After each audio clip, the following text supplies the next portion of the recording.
سلموا تسلیما اللهم صل على سيدنا ومولانا محمد معدن الجود والكرم وآله وأصحابه الكرام وابنه الكريم وبارك وسلم صلاة دائمة سرمدا أبدا. بسم الله الرحمن الرحيم.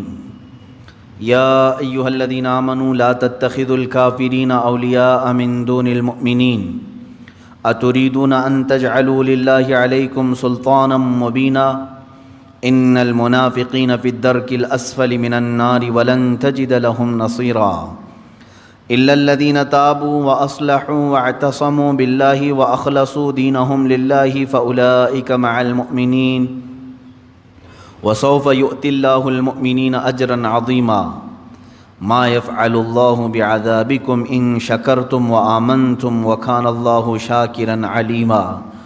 صدق اللہ مولانا العظیم. اے ایمان والو، کافروں کو دوست نہ بناؤ مسلمانوں کے سوا.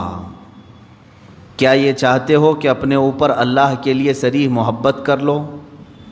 بے شک منافق دوزخ کے سب سے نیچے طبقے میں ہیں اور تو ہرگز ان کا کوئی مددگار نہ پائے گا مگر وہ جنہوں نے توبہ کی اور سنورے اور اللہ کی رسی مضبوطی سے تھام لی اور اپنا دین خالص اللہ کے لیے کر لیا تو یہ مسلمانوں کے ساتھ ہیں اور عنقریب اللہ مسلمانوں کو بڑا ثواب دے گا.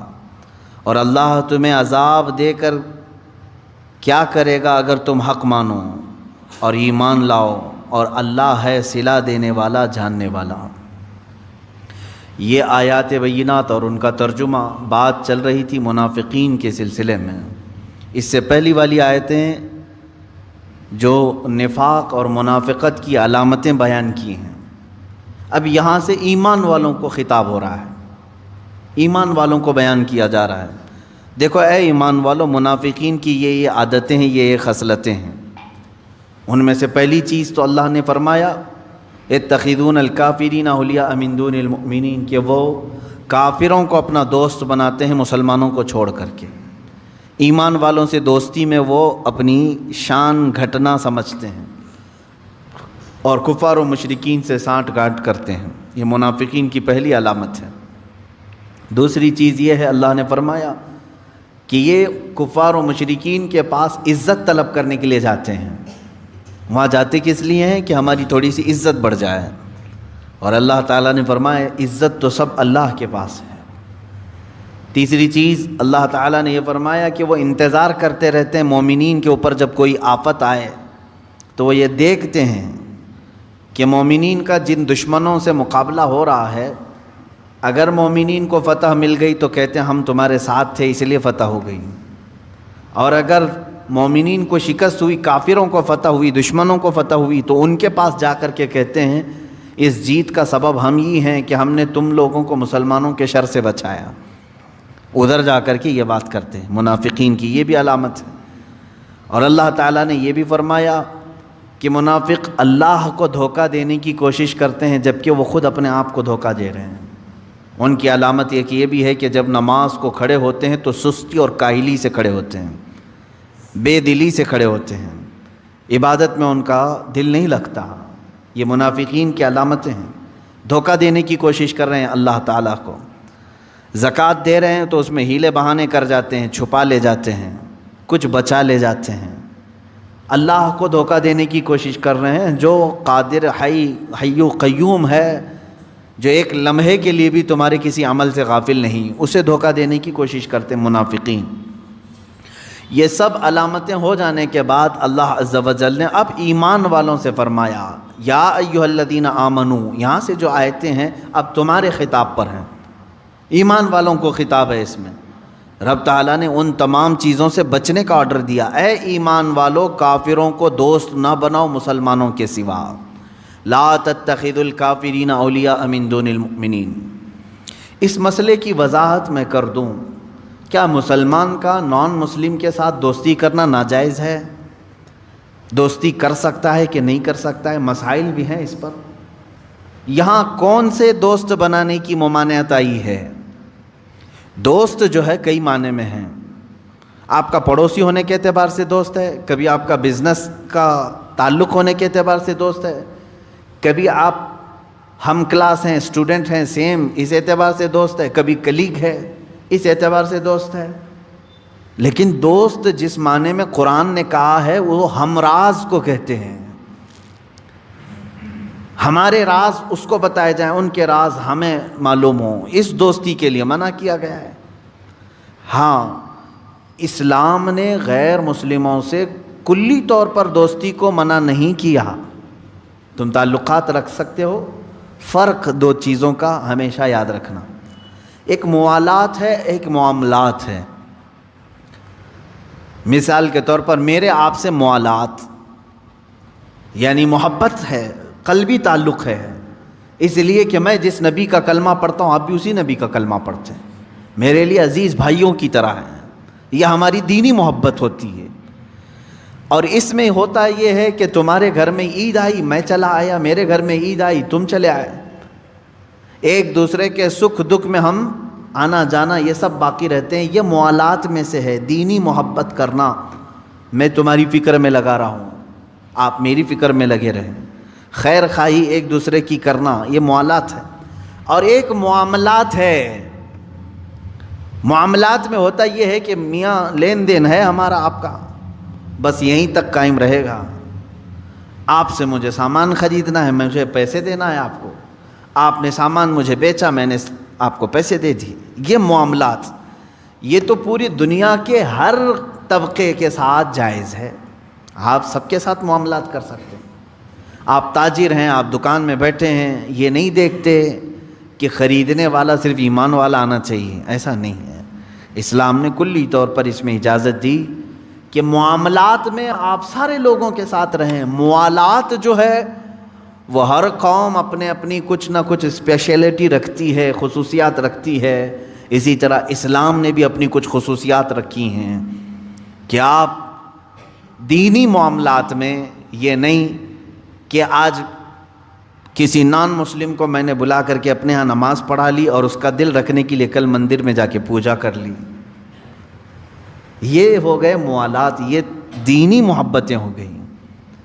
ہاں کبھی کوئی نان مسلم تمہارے ساتھ آیا رمضان کا افطار کرنے کے لیے، تم اس کو دینی دعوت میں شریک کیا، یہ دین کا معاملہ تھا. وہ آ گیا تمہارا دل رکھنے اور تم اس کا دل رکھنے کے لیے اس کے دینی شعار میں شرکت کیا، تو یہ کہتے ہیں یہ دینی معاملات. دینی معاملات میں اسلام کہتا ہے کہ تمہاری اپنی ایک آئیڈینٹی ہے، تم اپنے ساتھ میں خصوصیت پیدا کرو. یہ نہیں کہ اسلام کو ہر گلی کوچے میں لے جا کر کے تم اس کو دوسرے رنگ و روپ دینے لگو. جیسے بعض دانشور کہلاتے ہیں اپنے آپ کو، انہوں نے یہ کہا تھا کہ نجات کے لیے ایمان ہونا ضروری نہیں، اچھے کام کرنا بس کافی ہے. وہ چاہے کسی بھی قوم میں وہ اچھے کام کرتا ہو، سب کی نجات ہو جائے گی. ایسا نہیں ہے میرے عزیزو. ایمان شرط ہے ہمارے ہاں، اور اللہ رب العزت نے قرآن میں فرمایا ایمان شرط ہے. تو ہم ایمان کے ساتھ ہی اپنی نجات کو سمجھتے ہیں اور اس ایمان کے اوپر دوسرا غلاف نہیں چڑھاتے. اس ایمان کی دولت پر ہم دوسرا غلاف نہیں چڑھاتے. دیکھیں اب اگر یہاں سے کسی کو تکلیف ہو رہی ہو تو وہ اپنی تکلیف کو خود علاج کر لے، لیکن ہر قوم کی خصوصیات ہوتی ہیں. مسجد کی اپنی ایک شکل ہے، مندر کی اپنی ایک شکل ہے، گرودوارے کی ایک شکل ہے، چرچ کی ایک شکل ہے یا نہیں؟ دینی معاملات میں سب کی ایک آئیڈینٹی ہے. لباس میں بھی بہت سارے لوگوں کا فرق ہے. ہم اسلامی اعتبار سے جبہ قبہ ٹوپی اور امامہ شریف زیب تن کرتے ہیں. پنڈت کبھی کبھار جو سنیاسی ہوں یوگی ہوں وہ بنا سلے ہوئے 2 کپڑوں میں رہتے ہیں. جو عیسائی پاپ ہے وہ بھی ایک لانگ سوٹ میں رہتا ہے. گرودوارے میں وہ بھی ایک بڑی پگڑی کے ساتھ، اور ان کا اپنا ایک لباس ہے، ایک شعار ہے. سب کی اپنی اپنی ایک خصوصیات ہے یا نہیں ہے؟ سب کی اپنی ایک خصوصیت ہے. اسی لیے کہا گیا جو جس دائرے میں ہے اس میں اسے رہنے دو. یہ نہیں کہ تم جا کر کے کلنک لگا لیے، کشکا لگا لیا، ٹیکا لگایا اور کسی پنڈت کو جا کر کے امامہ پہنا دیا اور کسی پاپ کو جا کر کے لنگی پہنا دیا. یہ تمام چیزیں آپ ایک کو دوسرے کا رنگ دینے کی جو کوشش کر رہے ہیں، کوئی کسی کے رنگ کو قبول نہیں کرتا، بلکہ یہ ایک پانچواں رنگ الگ بن جائے گا، ہوتا کچھ نہیں ہے۔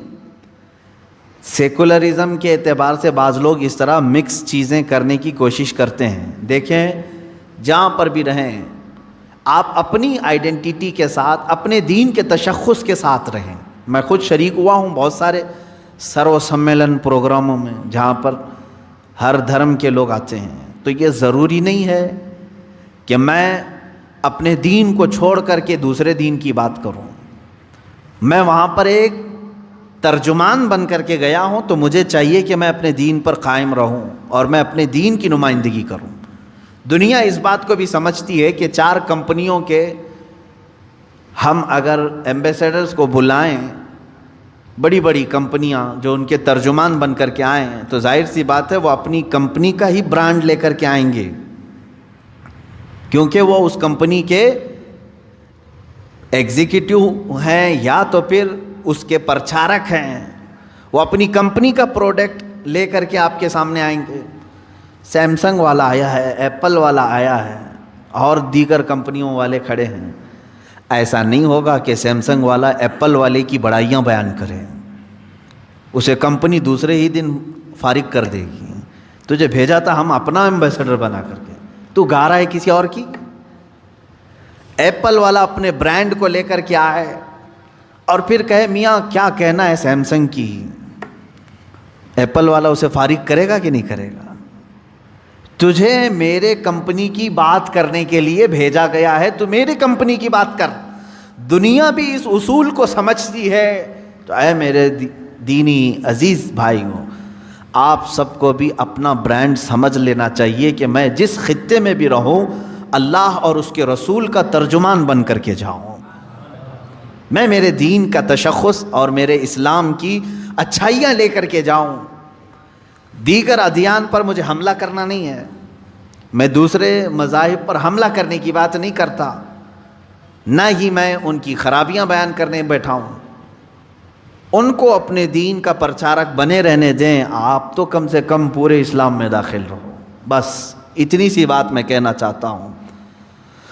اب یہاں پر ایمان والوں کو اللہ تعالیٰ نے جو فرمایا ہے کہ تم دوسروں سے دوستی نہ کرو، اس دوستی کا مطلب ہی یہ ہے کہ ایسی چیز نہ ہو کہ تمہارے اوپر غلاف ہی دوسرا چڑھ جائے، پتہ ہی نہیں چلے کہ کون سی شکل والا ہے تم۔ اب آج ایسا ہی ہو گیا ہے، ایک مسلمان تختہ مشق بنا ہوا ہے۔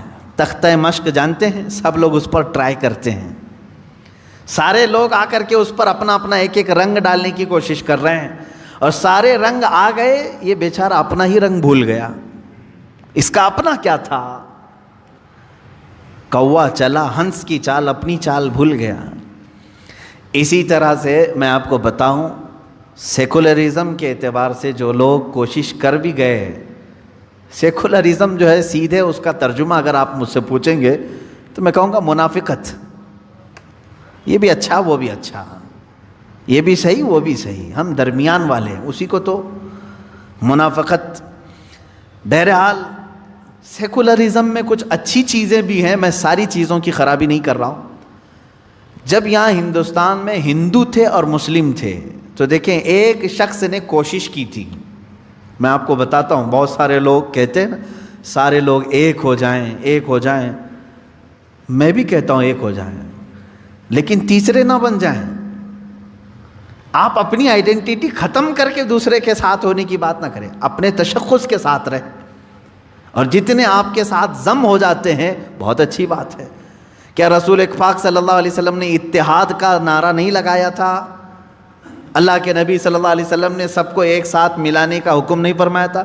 حکم فرمایا، لیکن حضور اپنے آپ کو بدل کر ان کی طرح نہیں کیے، بلکہ ساروں کو بدل کر اپنے سانچے میں ڈھالنے کی کوشش کیا۔ یہی اسلام ہے۔ اب بھارت میں، ہندوستان میں ایک مسئلہ ایسا پیش آیا ہے، توجہ سے سنیں، اور بہت سارے لوگوں کو شاید ان کی فکر بدل جائے اس سے۔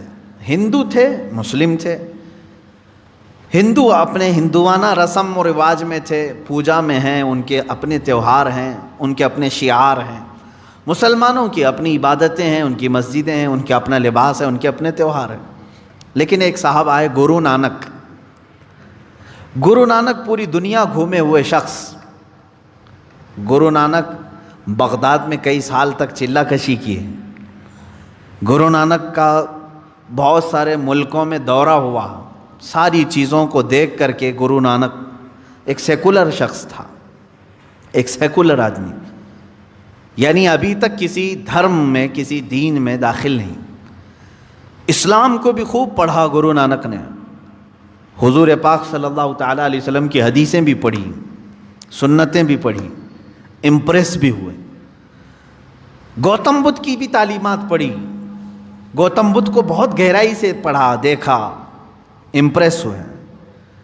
رام کرشن کے بھی بہت سارے کہانیاں پڑھی، ہندوؤں کے پرانے معاملات دیکھے، کچھ اچھائیاں اس میں بھی تھی. ہندوستان آنے کے بعد گرو نانک نے کیا کیا؟ کہا کہ اسلام میں بہت ساری اچھائیاں ہیں. بلکہ آپ کو معلوم ہونا چاہیے گرو نانک نے حضور صلی اللہ علیہ وسلم کی شان میں کئی نعتیں لکھی ہیں. حضور پاک صلی اللہ تعالیٰ علیہ وسلم کو آج بھی سکھ برادری بڑے پیر کے نام سے جانتے ہیں. اللہ کے حبیب صلی اللہ تعالیٰ علیہ وسلم کا وہ بڑا ادب و احترام کرتے تھے.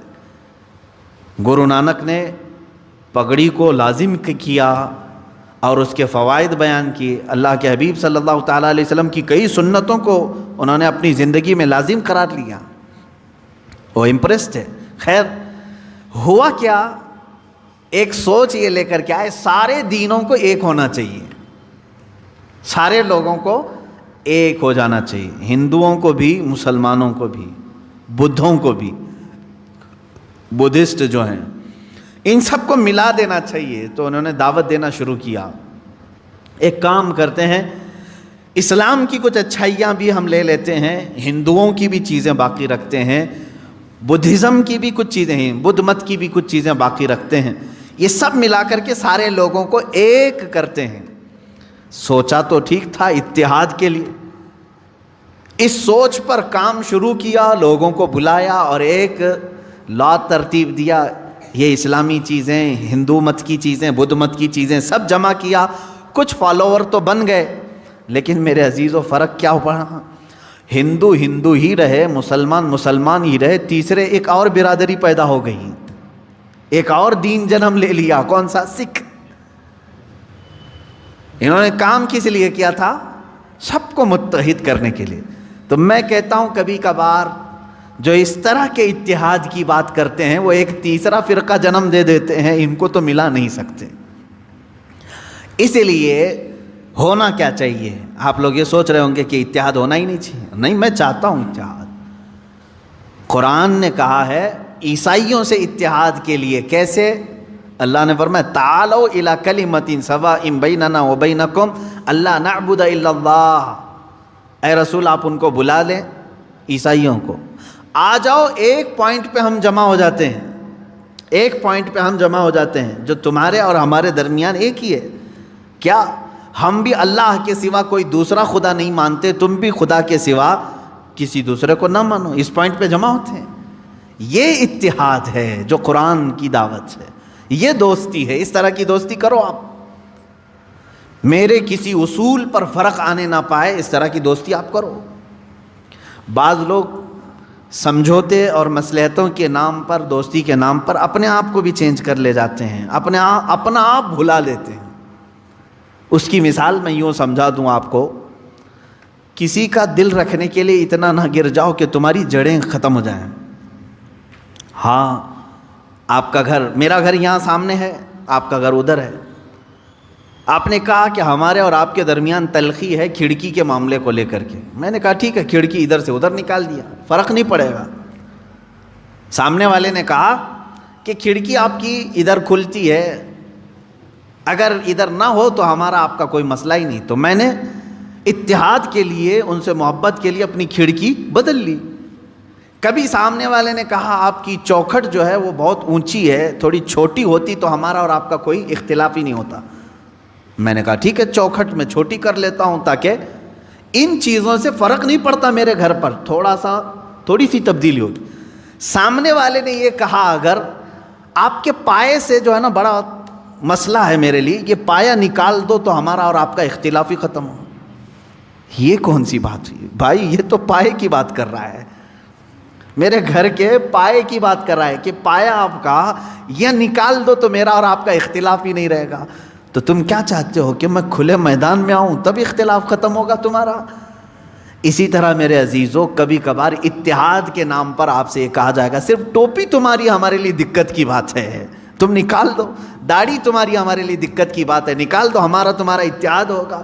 یہ کرتے کرتے مسلمان آج یہاں کو پہنچا کہ اب وہ یہ کہنے لگ گئے قرآن تمہارا اور ہمارا یہ بیچ میں ملنے نہیں دیتا، اس کو ہٹاؤ، تمہارا اور ہمارا اتحاد ہو جائے گا۔ یہ آگے پائے پر، آگے بنیاد پر بات۔ ہاں اس طرح کی باتیں آج ہو رہی ہیں کہ قرآن جو ہے تمہیں منع کرتا ہے کافروں سے دوستی کے لیے، ایسی ایسی آیتیں ہیں، اس کو ہٹا کر باہر رکھ دو، تمہاری اور ہماری دوستی، اختلاف ختم ہو جائے گا۔ عزیزان گرامی وقار، میں نے بہت اچھی مثال سے آپ کو سمجھایا، جہاں کوئی بات آدمی پائے کے متعلق کہنے لگ جائے تو یہاں سمجھوتا نہیں ہوتا، ورنہ تم در در کی ٹھوکریں کھاتے ہوئے میدان میں بھٹکتے رہو گے، تمہارا اپنا کوئی دین ہی نہیں رہے گا۔ اگر کوئی تمہیں اس بات پر سمجھوتا کرنے کے لیے کہتا ہے کہ تیری اور میری دوستی باقی رہے گی، بس ایک نام محمد ہٹا دے صلی اللہ علیہ وسلم، حضور پاک صلی اللہ تعالیٰ علیہ وسلم کو کیا ہم اپنے درمیان سے ہٹا دیں؟ وہ تو پورے جڑ کی بات کر رہا ہے، تو یہاں سمجھوتا نہیں ہوتا۔ اس طرح کی دوستیوں سے اللہ رب العزت نے منع فرمایا، اے ایمان والو ان لوگوں سے دوستی نہ کرو۔ کس بنیاد پر؟ کہ کہیں وہ تمہیں کفر میں نہ لے جائیں۔ ہاں میں نے ظاہر کر دیا آپ کے سامنے، تجارت میں دوستی ٹھیک ہے، پڑوس میں ہے نان مسلم کسی بھی دھرم کا رہنے والا، اس کے ساتھ دوستی رکھ سکتے ہو آپ۔ اگر وہ بھوکا ہے تو آپ کھانا کھلا سکتے ہو، اگر بے لباس ہے تو آپ لباس پہنا سکتے ہیں۔ اسلام نے یہ تمام چیزوں کی اجازت دی۔ تجارت میں تم معاملات کر سکتے ہو، پڑوس ہونے کے اعتبار سے معاملات کر سکتے ہو، تمہارے کلیگ ہیں ایک ساتھ نوکری کرتے ہیں، جاب کرتے ہیں، ایک دوسرے کے ساتھ پڑھتے پڑھاتے ہیں، ان معاملات میں تم تعلقات رکھ سکتے ہو۔ یہاں جو ممانعت آئی ہے وہ دینی معاملات کے سلسلے میں۔ اسی لیے میں کہتا ہوں عام مسلمانوں کو یہ چاہیے کہ وہ دینی معاملات میں ان لوگوں کے ساتھ ڈسکشن پر بھی نہ جائیں، نہ کریں۔ ہاں جب کبھی دھارمک معاملات پر بات کرنے کی نوبت آ جائے تو ان لوگوں سے یہ کہیں کہ ہمارے دھرم کو جو زیادہ جانتا ہے وہ بیٹھے، تمہارے دھرم کو جو زیادہ جانتا ہے وہ بیٹھے، یا ان کی فیلڈ ہے وہ گفتگو کریں گے، ورنہ تمہیں ان تمام چیزوں میں الجھا کر کے کبھی قرآن کے بارے میں تم سے سوال کر دے گا، تمہارے قرآن میں ایسی بات آئی ہے، کیا ضروری ہے تم کو ہر چیز کا اس کو جواب دینا؟ اب مثال کے طور پر کوئی میڈیکل کا اسٹوڈنٹ ہے، اس سے ایگریکلچر کے بارے میں پوچھا جا رہا ہے، تو کیا ضروری ہے اس کو ہر چیز کا جواب دینا؟ وہ بس اتنا کہہ دے کہ ایگریکلچر کا جو اسٹوڈنٹ ہے اس سے یہ رابطہ کر لیں، آپ وہاں کے ٹیچر سے آپ پوچھ لیں، یہ میری فیلڈ نہیں ہے۔ تمام نوجوانوں سے میں یہی کہوں گا کہ آج کے زمانے میں ڈیبیٹ کا سلسلہ بہت شوق سے دیکھا جاتا ہے اور کیا بھی جاتا ہے۔ ہاں میں نے اس سے قبل شاید بتایا ہوگا، رات کے 3 بج رہے تھے، ایک بار مجھے فون آیا رمضان کے ہی موسم، اسی رمضان کے وقت رات کے 3 بجے کے قریب، شہری کو ابھی تھوڑا ٹائم باقی تھا، اور اتنی رات کو فون آئے تو تھوڑا سا قلق ہوتا ہے کہ پتہ نہیں کوئی ایمرجنسی تو نہیں۔ جھٹ سے میں نے اٹھایا، نیند خراب، سامنے والے نے کہا کہ حضرت ایک بہت ضروری مسئلہ ہے۔ کہا کہ کیا بات ہے بیٹا؟ کہا مناظرہ چل رہا ہے، ایک سوال آ گیا ہے۔ مناظرہ چل رہا ہے، مناظرے کے بیچ میں رات کے 3 بجے مناظرہ چل رہا ہے۔ اچھا کس کے ساتھ؟ کہا کہ وہ سلفی اہل حدیث ہے اور ان کے ساتھ مناظرہ چل رہا ہے۔ مسئلہ کیا ہے؟ حضور پاک صلی اللہ تعالیٰ علیہ وسلم کی ذات کو لے کر کے کوئی مسئلہ تھا۔ میں نے کہا اتنی رات میں یہ اٹھا کر کے پوچھ رہا ہے؟ میں نے کہا بیٹا یہ کہاں چل رہا ہے؟ کہا بس حضرت ہمارے گلی کے باہر، ہم گھر کے باہر ہی بیٹھے ہوئے ہیں، یہ کٹے پر بیٹھ کر رات کے 3 بجے مناظرہ چل رہا ہے اور فون لگا رہے ہیں ہمیں رات کے 3 بجے۔ عزیزان گرامی وقار، میں بچوں سے کہتا ہوں اے میرے عزیزو، یہ تمہاری فیلڈ نہیں، کسان کے ہاتھ میں اگر چاقو دے کر کے کہو کہ پیٹ کا آپریشن کرے تو پھر وہ کیا کرے گا؟ معلوم ہے کیا کرے گا؟ جس طرح وہ کدال اور پھاوڑا چلاتا ہے کھیتی باڑی میں، اسی طرح تمہارے جسم کے ساتھ بھی چلائے گا۔ دین کے اصول اور دین کی باریکیاں علماء کے لیے چھوڑ دیں، یہ تمام ڈیبیٹ کا حصہ بننے کی کوشش نہ کریں۔ خاص طور پر نان مسلم کو اس طرح کی دعوت دینا، ڈیبیٹ کرنے کے لیے بلانا، میں کہتا ہوں یہ سب کی فیلڈ نہیں ہے۔ اللہ تبارک و تعالیٰ نے جو آیت کریمہ میں فرمایا، اے ایمان والو کافرین کو دوست نہ بناؤ مومنین کے سوا، تو یہاں کون سی دوستی مراد ہے؟ دینی معاملات کی دوستی۔ اس کو سمجھ کر کے چلیں، دینی معاملات کی دوستی اسلام نے ناجائز رکھا ہے، باقی دوسرے معاملات میں دوستی کو ہم نے جائز قرار دیا ہے۔ اتریدون ان تجعلوا للہ علیکم سلطانا مبینا، اللہ فرماتا کیا یہ چاہتے ہو کہ اپنے اوپر اللہ کے لیے سری محبت کر لو، سری حجت کر لو؟ یعنی اگر تم یہ چاہتے ہو کہ اللہ کی تمہارے اوپر پکڑ آ جائے تو پھر یہ کام کرتے رہو، اللہ کی پکڑ آ جائے گی۔ آگے رب تعالیٰ فرماتا منافقین جو ہے یہی کام کرتے تھے، ان کے پاس جا کر بیٹھتے تھے، ڈسکس کرتے رہتے تھے، دین کے معاملات کو لے کر کے مذاق کرتے رہتے تھے، حضور صلی اللہ تعالیٰ علیہ وسلم کے معاملات کو لے کر کے آپس میں ڈسکس کرتے رہتے تھے۔ قرآن کی آیتیں اتر گئیں، اللہ نے فرمایا منافقین جہنم کے سب سے نیچے طبقے میں ہیں، وَلَن تَجِدَ لَهُمْ نَصِيرًا، اور پھر تم دیکھو گے ان کا کوئی مددگار نہیں ہوگا۔ ہاں إِلَّا الَّذِينَ تَابُوا، اب یہاں توبہ کی اہمیت بیان کی جائے، مگر وہ لوگ جنہوں نے توبہ کر لیا، وَأَصْلَحُوا، اور اپنے آپ کو سنوار لیا، وَاعْتَصَمُوا بِاللَّهِ، اور اللہ کی رسی کو مضبوطی سے پکڑ لیا، وَأَخْلَصُوا دِينَهُمْ لِلَّهِ، اور اپنے دین کو اللہ کے لیے خالص کر لیا، فَأُولَئِكَ مَعَ الْمُؤْمِنِينَ، تو پھر وہ مومنین کے ساتھ ہوں۔ چار چیزیں توبہ کے لیے بیان کی گئی ہیں یہاں پہ، سمجھ کر کے چلیں آپ۔ جب کوئی آدمی کسی کفر سے توبہ کرے، نفاق سے توبہ کرے، بڑے گناہ سے توبہ کرے، اس کی چار منزلیں ہیں۔ سب سے پہلی چیز تابو، توبہ کرے۔ توبہ گال پہ تھپڑ مارنے کا نام نہیں ہے، توبہ لفظ ہے رجوع کرنے کا۔ رجوع کا مطلب ہے جس کام کو کیا تھا اس سے اپنے آپ کو شرمندگی محسوس کرے کہ میں نے غلط کیا تھا اور چھوڑنے کا پکا ارادہ کر لیا، یہ توبہ ہے۔ کان پکڑنا، گلے گال کو تھپڑ مارنا یہ کوئی ضروری نہیں بھی کیا، تم نے سوئے سوئے دل میں ارادہ کر لیا اے اللہ مجھ سے غلطی ہو گئی، میں باز آتا ہوں، یہ توبہ ہو گئی، یہ تمہاری توبہ ہے۔ سجدے میں گر گئے، اے اللہ مجھے افسوس ہے کہ میرے سے غلط کام ہو گیا، تم نے اپنی غلطی سے توبہ کر لی، بس یہ توبہ ہے۔ توبہ کہتے ہیں پلٹنے کو، جہاں تھے تم وہاں سے پلٹ آئے۔ نمبر 1، توبہ کے بعد کیا کیا کرنا ہے؟ وہ اصلحو کا مطلب ہوتا ہے اپنے آپ کو پھر سنوارنا ہوگا تمہیں۔ مومنین کے ساتھ اگر بیٹھنا ہے تو سنوارنا ہوگا۔ اسی لیے اس آیت کے ذریعے سے مفسرین فرماتے ہیں کوئی اگر توبہ کرتا ہے کسی چیز سے، فوراً اس پر اعتبار مت کرو، 6 مہینے انتظار کر کے دیکھو کہ سنورا کہ نہیں سنورا، اپنے آپ کی اصلاح کیا کہ نہیں۔ میاں آج چھوٹی چیز تھپڑ مار لیا، توبہ توبہ توبہ توبہ، اور اس کے بعد پھر کل دیکھا تو پھر وہی ہے۔ کبھی کبھار جو سچی توبہ نہیں کرتا ہے وہ آدمی چند دنوں کے بعد پھر واپس اسی گناہ میں چلا جاتا ہے۔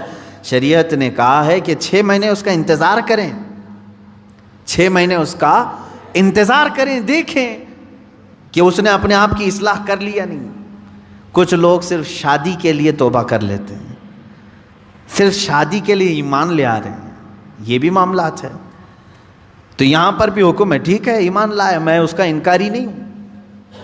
کوئی لڑکی ایمان لے آئی، کوئی لڑکا ایمان لے آیا، اسلام میں داخل ہوئے ہیں، تو حکم تو یہ ہے کہ 6 ماہ اس کا انتظار کرو، دیکھو کہ حقیقت میں اس نے اپنے آپ کو سنوار لیا کہ نہیں۔ ارے ادھر صبح توبہ کیا، دوپہر میں نکاح کی محفل بیٹھ گئی، پھر شام میں پتہ چلا کہ ہو گیا، اب واپس چلو اپنے دھرم میں، یہ تو دھوکہ دینا ہوا۔ تو اصلاح کرنا اپنے آپ کی، یہ توبہ کی دوسری منزل ہے۔ تم ایمان والوں میں کب شامل کیے جاؤ گے؟ پہلے نمبر پر توبہ، دوسرے نمبر پر اپنی اصلاح۔ وہ یوں ہی سمجھ لیں زخم ہو گیا تھا، ہاتھ میں زخم ہو گیا تھا، پھوڑی ہو گئی تھی، پھٹ گیا، گئے ڈاکٹر کے پاس، کس کام کے لیے؟ علاج کے لیے۔ اب وہاں دو چیزیں ہیں، پہلے تو اس کو صاف کر کے وہ پٹی باندھے، اس کے بعد پھر دوائی بھی دے کہ جو کمزوری آئی ہے وہ دور ہو سکے۔ دونوں میں خالی ایک ہی کیا، خالی دوائی لے کر کے آیا، زخم کو نہ پوچھا نہ کچھ نہیں، تو زخم تو باقی رہا اور دوائی کھا رہے ہو، یا زخم کو تم نے سب پوچھ دیا لیکن دوائی کھائی نہیں، تو بھی چنگا ہونے میں، بھلا ہونے میں ٹائم لگتا ہے۔ اسی طرح سمجھ لیں کہ گناہوں سے توبہ کر لیا، پٹی باندھ لیا، اصلاح کرنے کے لیے نمازوں کی کثرت کرو، خیرات کی، یہ گولی کا کام کرے گی، تمہارے جسم کے اندر اصلاح پیدا ہو جائے گی۔ مثال کے طور پر اب دارالحرب ہے ہمارے ہاں، تو اسلامی نظام ہے نہیں، یہاں اگر جیسے بھیانک گناہ ہو جاتے ہیں تو کیا کرنا چاہیے اسے؟ جیسے زنا ہو گیا کسی سے، اسلامی ریاست ہوتی تو اسے تو سنسار کرنے کا حکم ہے نا۔ غیر شادی شدہ ہو تو 100 کوڑے مارے جائیں گے، شادی شدہ ہو تو سنسار کیا جائے گا، یہ اسلامی سزا ہے۔ یا چوری کیا ہے تو ہاتھ کاٹا جائے گا، یہ معاملات ہیں۔ لیکن آپ دارالحرب میں ہیں، یعنی یہاں اسلامی نظام نہیں، آپ سے ایسا گناہ سرزد ہوا تو اب کیا ہے؟ اس کے لیے اسلام نے یہ نظام رکھا ہے کہ تم سب سے پہلی چیز توبہ کرو، اس بھیانک گناہ سے توبہ کرو۔ دوسرے نمبر پر اللہ نے فرمایا وَأَصْلَحُوا، اور اپنی اصلاح کرو۔ اصلاح کس بات پر؟ پہلے سے زیادہ نمازوں میں آؤ، نفل کی کثرت کرنے لگ جاؤ، خیرات کرو، صدقہ دو، محفلوں میں بیٹھو، تسبیح ہاتھ میں لے لو، کیونکہ جو ڈیمیج کیا تم نے اپنی روح کو، اس کو اتنا بینڈیج تو لگانا ہی پڑے گا، اس کی اصلاح تو ضروری ہے۔ تو جس سے گناہ سرزد ہوئے وہ اگر توبہ کرنا چاہتا ہے تو دو چیزیں پہلے سمجھ لیں، ایک تو سچے دل سے توبہ کرنا، یعنی باز آنے کا ارادہ کر لینا، دوسری اس پر نیکیوں کی کثرت کرنا، تب جا کر کے وہ توبہ کا پھل تمہیں ملے گا۔ ہاں بعض جگہوں پر میں نے دیکھا ہے، دیہاتوں وغیرہ میں وہ لوگ کسی لڑکے اور لڑکی کے معاملے کو دیکھتے ہیں کہ یہ غیر شادی شدہ تھے اور چلے گئے اور ساتھ میں رات بتا کر کے آئے، تو ان کو پکڑ کر کے جماعت والے بٹھاتے ہیں۔ اسلامی سزا ہے نہیں، آپ دے نہیں سکتے۔ اور بعض دیہاتوں میں نے دیکھا ہے کہ جھاڑو لے کر کے اس کو مارتے ہیں، یا ٹاول کو لپیٹ کر کے اس کو مارتے ہیں۔ یہ مذاق کر رہے ہو اسلامی نظام کا؟ مذاق ہے اسلامی نظام کا؟ وہ تو حضرت ایوب علیہ السلام کی بیوی کے لیے اترا تھا قرآن پاک میں۔ حضرت ایوب علیہ السلام نے قسم کھا لی تھی اپنی بیوی کے بارے میں کہ وہ شیطان کے پاس گئی تھی، اگر میں صحیح ہو جاؤں تو تجھے 100 کوڑے ماروں گا۔ آپ صحیح ہو گئے، 100 کوڑے مارنے والے تھے، لیکن وہ بیوی بڑی نیک شعار تھی۔ اللہ نے حکم فرمایا جبرائیل امین کو، جاؤ ایک جھاڑو جس میں 100 کاڑیاں ہوں وہ ایوب کو دے دو اور کہو کہ ایک بار اس سے اپنی بیوی کو مارے، ان کی قسم پوری ہو جائے گی۔ یہ قرآن میں ہے۔ وہ ایوب علیہ السلام کی بیوی کے لیے یہ بات اتری تھی۔ تو میں نے کسی گاؤں کے متولی صاحب کے متعلق یہ سنا کہ وہ بھی 100 کاڑیوں کی جھاڑو لے کر کے اس لڑکے کو مارتے ہیں جو لڑکی کو بھگا لے جاتا ہے، اور کہتے ہیں 100 کوڑوں کے برابر ہو گیا۔ اور اگر 100 کوڑے مارو گے تو پھر اگلا دن آپ کے کوڑے پڑنے کا آ جائے گا، یہاں نہیں مار سکتے۔ یہاں صرف یہ ہے کہ سچی توبہ کی اسے تلقین کی جائے، رو رو کر کے تو توبہ کرے، اس کے بعد اپنی اصلاح کرے۔ اپنی اصلاح کیسے؟ نیکیوں کی کثرت کرے۔ پہلے نماز کم پڑھتا تھا تو اب زیادہ کر لیں، نفل نہیں تھے تو نوافل کی زیادہ تعداد کر لیں، درود مبارکہ آیت کریمہ کا ورد زیادہ کرے۔ یوں ہی سمجھ لیں کہ بیماری کے بعد جب آدمی اٹھتا ہے تو اسے ٹونک لینی پڑتی ہے، اچھی غذا دینی پڑتی ہے تاکہ اس کی جو گری ہوئی صحت ہے وہ جلدی صحیح ہو جائے۔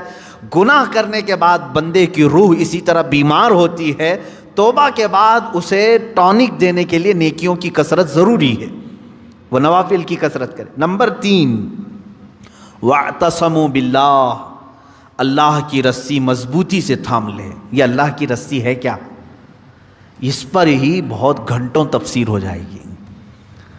یہ قرآن پاک میں گزر وَاعْتَصَمُوا بِحَبْلِ اللَّهِ، چوتھے پارے میں یہ آیت گزر چکی ہے، اور یہاں اللہ نے فرمایا وَاعْتَصَمُوا بِاللَّهِ، اللہ کی رسی مضبوطی سے پکڑ لو. اللہ کی رسی کیا ہے؟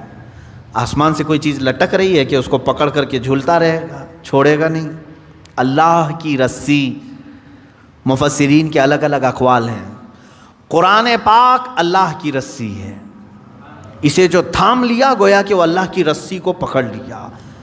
رسول پاک صلی اللہ تعالیٰ علیہ وسلم کی ذات اللہ کی رسی ہے.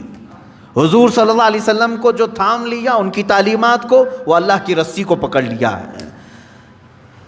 اہل بیت اطہار جو رسول اللہ کی آل ہیں، ان کو کہا گیا ہے کہ وہ اللہ کی رسی ہیں. ان کو جو تھام لیا وہ اللہ کی رسی کو پکڑ لیا. اہل اللہ جو ہیں، اولیاء کاملین، یہ اللہ کی رسی ہیں. ان میں سے کسی کو اس نے تھام لیا، وہ اللہ کی رسی کو پکڑ لیا.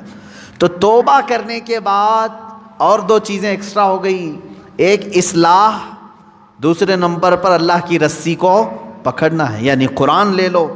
قرآن کو لے لینے کا مطلب یہ نہیں ہے کہ پکڑ کر کے زندگی بھر رہے. قرآن کی تعلیمات پر چلے، قرآن سے لگاؤ اور محبت بڑھا لے، اور اس کی تلاوت کثرت سے کرے. یہ اللہ کی رسی ہے. حضور پاک صلی اللہ علیہ وسلم سے محبت زیادہ کر لے، وہ اللہ کی رسی ہے. اور یہ ایک بات یاد رکھیں، میں آپ سے کہتا ہوں، یہاں میرے پاس ایک رسی ہے، ایک اس کا سرا، ایک کونا میرے پاس ہے، ایک باہر، اور آپ نے اس رسی کو پکڑ لیا، اور جب میں رسی کھینچوں تو سیدھے آپ کس کے پاس آئیں گے؟ میرے پاس آ جائیں گے، بلا تشبیہ و بلا تمثیل. اللہ نے قرآن میں فرمایا اللہ کی رسی کو پکڑ لو. یعنی اللہ رب العزت کی جو رسی ہے وہ خود خدائے قدیر و جبار کے دست قدرت میں ہے، اور اس رسی کا ایک سرا، ایک کونا دنیا میں ہے، وہ رسول پاک کی شکل میں ہے، اہل بیت اطہار کی شکل میں ہے، قرآن عظیم کی شکل میں ہے. ان کو جس نے پکڑ لیا، جب رب تبارک و تعالیٰ سارے لوگوں کو کھینچے گا تو تم وہیں جاؤ گے جہاں یہ اس رسی کا دوسرا کنارہ ہوگا. اسی کو کہتے ہیں اللہ رب العزت تک پہنچنے کے لیے اس کی رسی کو تھام لینا، یعنی اہل اللہ، اولیاء کاملین سے وابستہ ہونا، قرآن پاک سے اور رسول پاک کی زندگی سے وابستہ ہونا. 3 چیزیں میں نے گنا دیا توبہ کے لیے. وَأَخْلَصُوا دِينَهُمْ لِلَّهِ، چوتھی چیز ہے اپنے دین کو اللہ کے لیے خالص کر دینا، پیورٹی والا دین. یہ وہی شادی کرنے والے لوگوں کے لیے ہے، جو شادی کے لیے دین میں آئے تو اللہ فرمانا نہیں، اللہ کے لیے دین میں آؤ، اللہ کے لیے توبہ کرو. بعض لوگوں کو دیکھا گیا کہ بھائی بہت زیادہ آوارہ گردی کرتا تھا، میں تو بیٹی نہیں دوں گا اس کو. کہا 4 لوگوں کو لے آؤ، میں توبہ کرتا ہوں. توبہ توبہ توبہ توبہ، ہو گئی توبہ. اس کے بعد اس کی بیٹی کو لینے کے لیے تم نے 4 لوگوں کے پاس توبہ کیا. میرے عزیزوں، اب توبہ کے اصول آپ سیکھ لو. اس نے توبہ کس کے لیے کیا؟ ایک خاتون کے لیے. اللہ فرما رہا ہے اللہ کے لیے آ جاؤ. یہ آج تیرے نکاح میں ہے، کل پھیکی پڑ جائے گی، لیکن اللہ رب العزت تو ہمیشہ رہنے والا ہے. یہ ان لوگوں کے لیے بھی تھا جو دائرہ اسلام میں داخل ہوتے تھے. جیسے ہجرت کے متعلق حضور صلی اللہ علیہ وسلم نے فرمایا جس نے اللہ اور اس کے رسول کے لیے ہجرت کی اس کا ثواب بے حساب ہے. ہجرت کا مطلب ایک وطن چھوڑ کر کے دوسرے وطن گئے. جیسے مکہ چھوڑ کر کے صحابہ مدینے گئے تھے، کس کے لیے گئے تھے؟ اللہ اور اس کے رسول کی محبت میں گئے تھے. ایک صحابی جو ہے وہ مکہ سے نکلے، ان کی منگنی ہوئی تھی مدینے کی لڑکی سے. مدینے کی ایک لڑکی سے ان کی منگنی ہوئی تھی. وہ سفر کر کے آ گئے. انہوں نے سوچا شادی بھی ہو جائے گی، ہجرت بھی ہو جائے گی، ثواب کا ثواب ہے، گھر کا گھر بھی ہے. شادی ان کی مدینے میں ہونی تھی، سسرال مدینے میں، اور مکہ سے ان کو ہجرت کرنے کا ثواب بھی لینا تھا. لیکن وہ ہجرت کر کے آئے، تب اللہ کے نبی صلی اللہ علیہ وسلم نے یہ حدیث بیان فرمائی، جس کی ہجرت جس غرض سے ہوئی اسی غرض میں مانی جائے گی. جو اللہ اور رسول کے لیے ہجرت کر کے آئے تھے اس کا ثواب بے حساب ہے، اور جو شادی کے لیے ہجرت کر کے آئے تھے تو یہ شادی کا ہی مانا جائے گا. یہ شادی کا. بعض لوگ ہجرت کر کے مائیگریٹ کر کے دوسری کنٹریز میں آج گئے ہوئے ہیں، وہ اپنی روزی روٹی کے لیے گئے ہوئے ہیں، اس ہجرت کا ثواب نہیں ہے۔ اپنے دین کی حفاظت کے لیے اور اللہ کی رضا کے لیے اگر کوئی ہجرت کیا ہے تو اس کا ثواب ہے، بہت بڑا ثواب ہے۔ مثال کے طور پر برما کے لوگ جو ہجرت کی ہیں، ان کے اوپر آفتیں تھیں، مصیبتیں تھیں، اور ان کے اوپر دین تنگ کر دیا گیا تھا، اور وہ وہاں سے گھر چھوڑ کر کے ہجرت کر کے اگر کسی دارالاسلام میں گئے ہیں تو ان کو وہی ہجرت کا ثواب ہوگا جو صحابہ نے ہجرت کی تھی۔ یہ ثواب ہے کیونکہ وہ اپنے دین کی حفاظت کے لیے ہجرت کیے تھے۔ اس بات کو سمجھیں۔ 4 چیزیں یہاں پر بیان ہوئی ہیں توبہ کے متعلق۔ جو لوگ ایمان والوں کے ساتھ اٹھایا جانا اپنے آپ کو پسند کرتے ہیں، وہ سب سے پہلی چیز اپنی پرانی چیزوں سے، نفاق تھا یا کفر تھا یا بھیانک گناہ تھے، پہلی چیز توبہ کرے۔ دوسری چیز اصلاح کرے، یعنی جو ڈیمیج ہوا تھا اس کو صحیح کرے۔ کیسے؟ نیکیوں سے، نمازوں سے، تسبیحات سے۔ نمبر 3، اللہ کی رسی کو پکڑ لے۔ یہ نہیں کہ خالی تو مسجد میں بیٹھ گیا اور یہ سوچا مجھے کسی کی ضرورت نہیں، کسی پیر فقیر کی ضرورت نہیں۔ بولتے ہیں نا بعض لوگ، میرا دین کامل ہے، کسی پیر اس طرح کے جملے لوگ اپنے ماڈرنزم کو بتانا چاہتے ہیں کہ ہم اہل اللہ کے قریب نہیں جانا چاہتے، اللہ والوں کی ہمیں کوئی حاجت نہیں، جبکہ قرآن کہہ رہا ہے کونوا مع الصادقین، تم اللہ کے سچے بندوں کے ساتھ رہو۔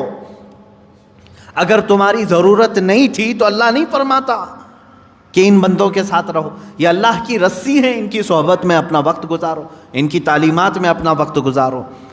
نمبر 4 ہے اپنے دین کو خالص کر لینا، پیورٹی، یعنی توبہ کیا ہے تو کسی دنیاوی غرض سے نہیں بلکہ اللہ کو راضی کرنے کے لیے۔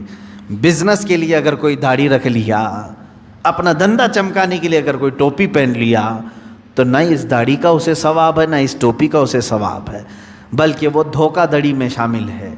ہاں، اللہ کو راضی کرنے کے لیے اور اپنے حبیب کو راضی کرنے کے لیے کیا ہے، اللہ اس کے کاروبار میں بھی برکت دے اور اس عمل کا بھی اسے ثواب عطا کرے۔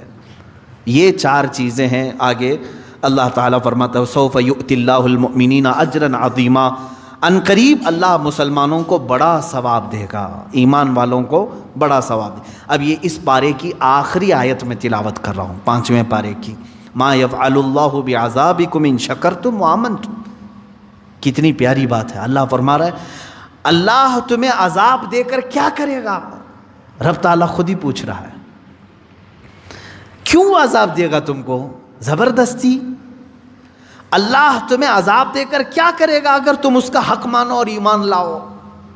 تم اگر ایمان لاتے ہو اور شکر گزار بندے بنتے ہو، کیوں تمہیں عذاب دے گا؟ یہ دیکھیں کتنی بڑی بات ہے۔ یہی تو عیسیٰ علیہ السلام کی دعا بھی تھی۔ عیسیٰ علیہ السلام نے ایک دعا کی تھی، وہ 6 پارے کے آخر میں آیت آتی ہے، 7ویں پارے کے سورہ مائدہ کے آخر میں آتی ہے، ان تعذبنی فانی عبدک وان تغفر لی فانک انت العزیز الحکیم۔ اے اللہ اگر تو عذاب دے گا مجھے تو میں تیرا ہی تو بندہ ہوں، تیرا ہی تو بندہ ہوں، اور اگر تو بخش دے گا تو تو بڑی عزت والا ہے، تیرے خزانے میں کوئی کمی نہیں ہونے والی ہے۔ اب دیکھیں یہاں چپکلش کس کی ہوتی ہے؟ تمہارے نوکر کو بلا کر کے میں نے مارا دل ٹھنڈا کرنے کے لیے کہ چلو سامنے والے کو ذلیل بھی کروں اور دل کو ٹھنڈا بھی کروں، دوسرے کے آدمی کو لا کر کے، یہی تو چل رہا ہے نا آج۔ اس پارٹی والا پکڑا گیا تو اس پارٹی والے اس کو مار دیں گے، دل ٹھنڈا کریں گے، سامنے والے کو ذلیل کریں گے، یہی تو چلتا ہے۔ میں اگر تمہارے نوکر کو لا کر کے ماروں تو ہو سکتا ہے یا میری غرض ہو کہ میں بدلے کی بھاونا اندر ہے، سامنے والے سے میری چپکلش تھی اسی لیے اس کے نوکر کو بلا کر کے میں نے مارا۔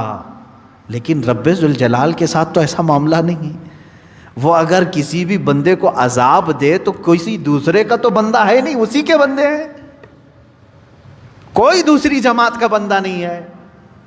یہی دعا کیا کرو اے مسلمانوں اللہ سے، اے اللہ تو اگر مجھے عذاب دے گا تو میں تیرا ہی تو بندہ ہوں، میں تیرا ہی بندہ ہوں۔ یہ میں نے اصول آپ کو سمجھایا۔ یہاں سے مجھے ایک بات یاد آتی ہے، صحابی کا عقیدہ دیکھیں۔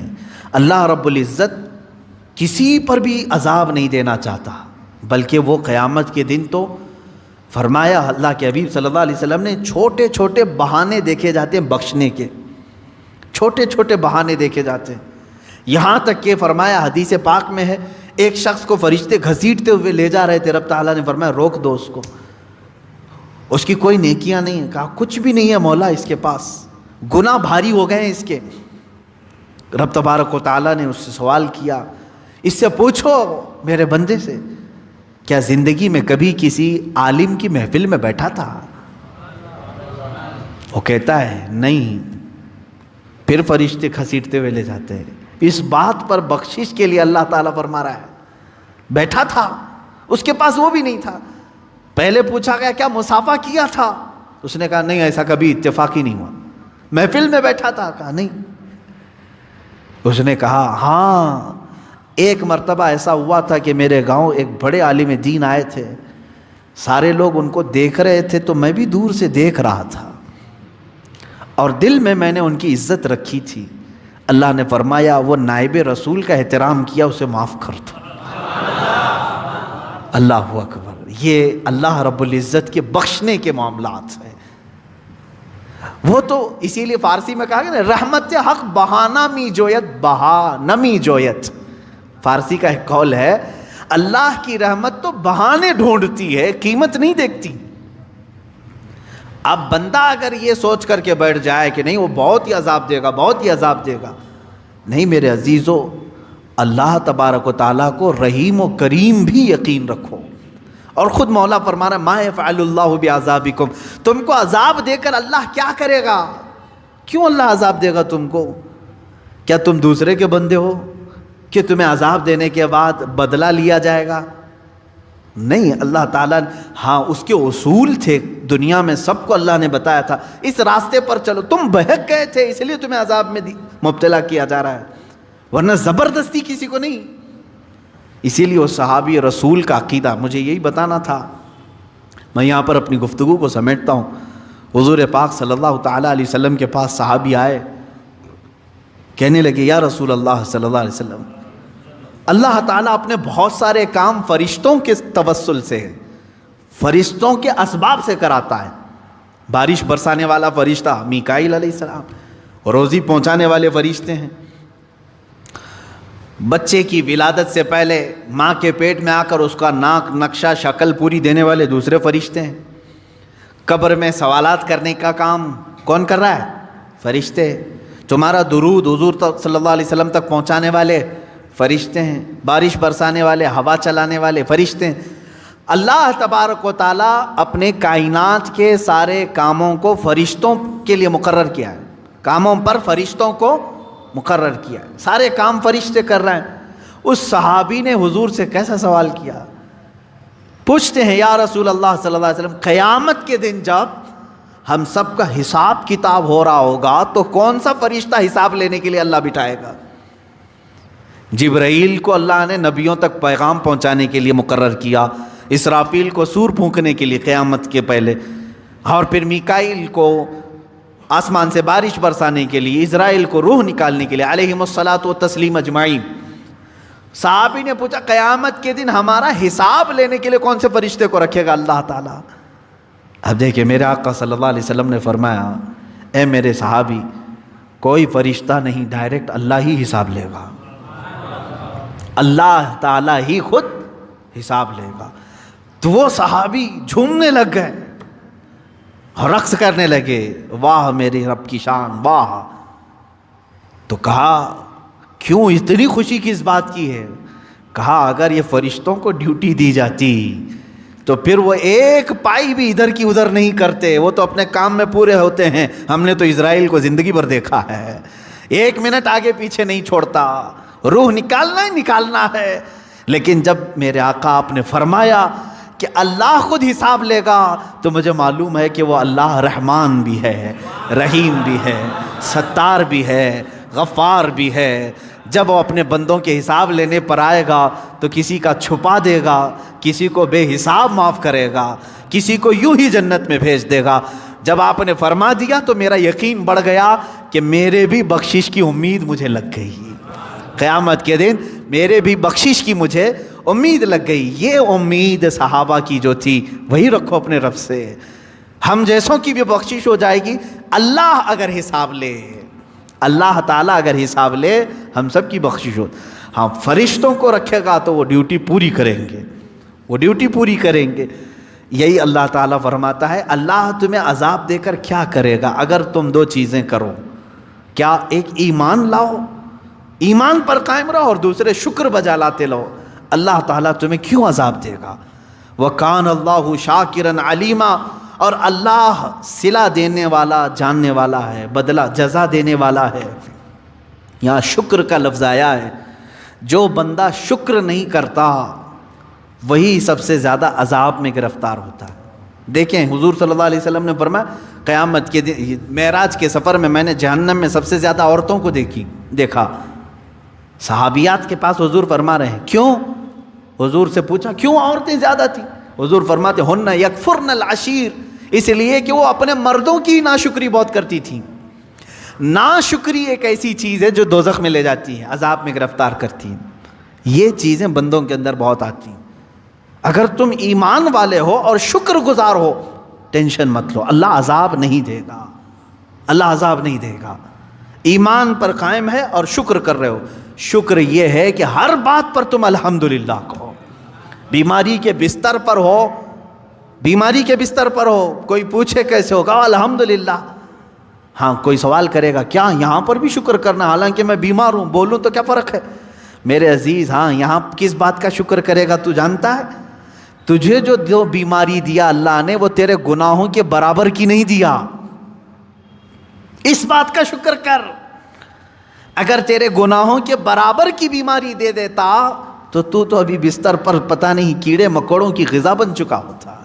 ظاہر سی بات ہے ہمارے گناہ بہت بلند ہیں اور بیماری جو آتی ہے وہ ہلکی ہوتی ہے. اس بات کا بھی بندے کو شکر بجا لانا چاہیے. الحمدللہ اے اللہ میرے جتنے برے اعمال ہیں اس کے اعتبار سے اگر تو سزا دینے پر آئے تو ایک دن بھی میرے سکون کی سانس لینا میرے لیے دشوار ہوگا.